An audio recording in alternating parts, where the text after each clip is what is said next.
Okay, I am Joe. Hey Joe, I'm Jonathan. You represent Mid Level Meeple. You got it. And it's you and your wife. Yeah. Okay. Who does the artwork? So the artwork for this game was done by an artist we found online named Lauren Eden West. But my wife did the graphic design. So like on the cards, for example, the image of the common farmer scything the wheat, that was an artist, and then my wife put together the little icons and all the graphic design. Okay. Now, the game is called Fortune and Famine. Yeah. Could you give a quick explanation? Sure. Like, since you're so used to having to explain it. Oh yeah. Could you give it like a shortened version? Sure. So Fortune and Famine is a light engine builder set in medieval times with magic. It plays 2 to 6 players, and it only takes 15 minutes per player. The object of the game is to have the most grain stored to safety at the end of 12 rounds of play. In a round of play, you're going to play through phases.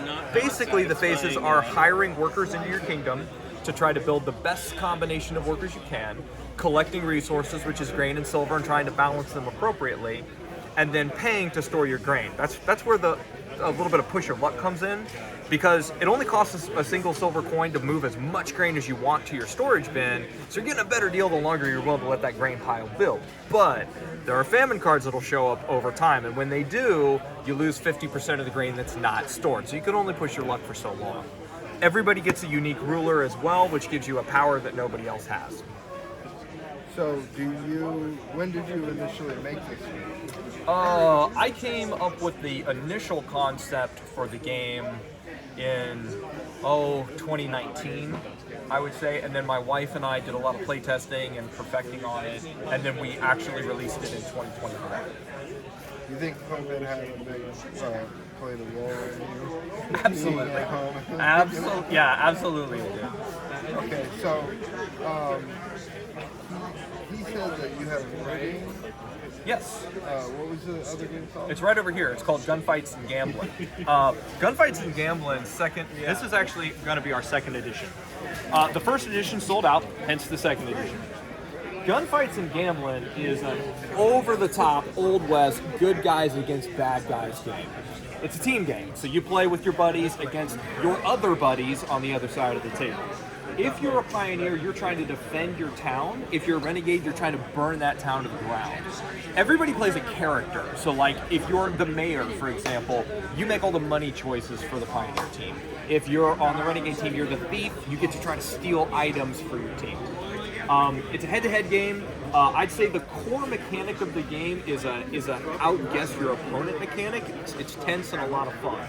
Essentially, there's building locations in the town. The pioneers choose to hide in locations secretly every round, and when the renegades hit the town, they pick buildings saying, we're going to hit here, here, and here, for example.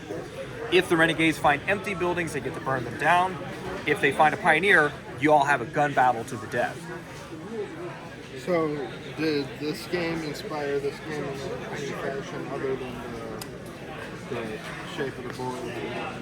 Maybe the shape of the boards. That's going to be about it. They're very different games. I like different kinds of games. And so, I don't know, sometimes I'll just be playing a game or just doing something and an idea will hit me. Can you pick a favorite between the kids? Oh, boy. I would say, no, I can't because I like them for different reasons. I know that sounds like a cop-out answer from somebody who designed them along with her. But truthfully, I find Gunfights is tends to have those rousing, like, oh yeah moments, because like you're in a gun battle and you roll a 20 and you killed your opponent, it feels great, right? It's those kind of moments. Oh, so this is yeah, absolutely. It comes with 2 D20s. Fortune, I like for the fact that it's a really easy on-ramp and you can play strategically with 6 people in a short amount of time. So this one plays same speed, 15 minutes per player, by the way. We're really big on the 15 minute per player, 6 players, kind of a thing. So then, what's your idea for the third game? The one we would be pushing after this one, I don't have a name for it for sure yet, but it's actually going to be more of about conservation of land and ecology and so forth like that. So a very different thing. So kind of a green game, basically. Okay. My question about this one is, when do you think this is going to be coming out? Is it on Kickstarter? It's going to be on either Kickstarter or GameFound. I haven't made up my mind yet, but it's going to be launching to one of those crowdfunding platforms in June. Do you know when the Origins Game Fair is in Columbus? It's a big game. It's a big game fair in Columbus in June. We're going to be there, and we're going to launch it there. Okay, awesome. Yep. And then you had mentioned another convention, so I'm curious. You go to a lot of conventions in the Midwest, or do you go all over? Our range is actually fairly limited. We pretty much have done conventions just in Ohio, Indiana, Kentucky area, so like kind of just this tri-state area is about as far as we go. Gen Con is our big one, like a lot of people. Do you get a pretty positive response from people in this area? Oh yeah, I've been coming to this con for years now. Actually, I came to this con for the first time when the first edition of this game was not even done. It was just like a prototype, and I just brought it to play with people, and that was probably 2017. I think it was quite a while ago. So. Okay, is there anything that you would like to add before we We talked about you doing a graphic design. Yeah, that's been an interesting journey. It's not my profession, but it is a lot of fun. So. And I think she's gotten quite talented at it. I mean, the player boards have a nice old West look to them, and good organization. What do you think your biggest contribution is to this game? Because it sounds like he is pretty obsessed with them and likely comes up with the rules. What's your biggest? I mean, I would say like with rules and stuff, a lot of that is kind of a joint effort. Oh, like collaboration. But he's the one that came up with like the initial idea and theme and everything for both of the games.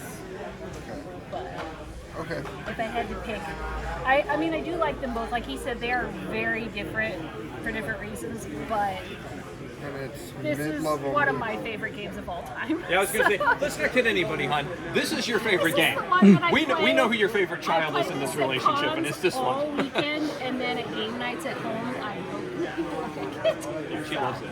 I really do love it so much. Mid Level Meeple, you guys have your own website? Yeah, midlevelmeeple.com. We do have a Facebook page, but that's about it for social media. Yeah, midlevelmeeple.com. Okay, awesome. Well, it's great talking to you guys. Thanks, Joe. Thanks for the interview. Yeah, of course. Thank you.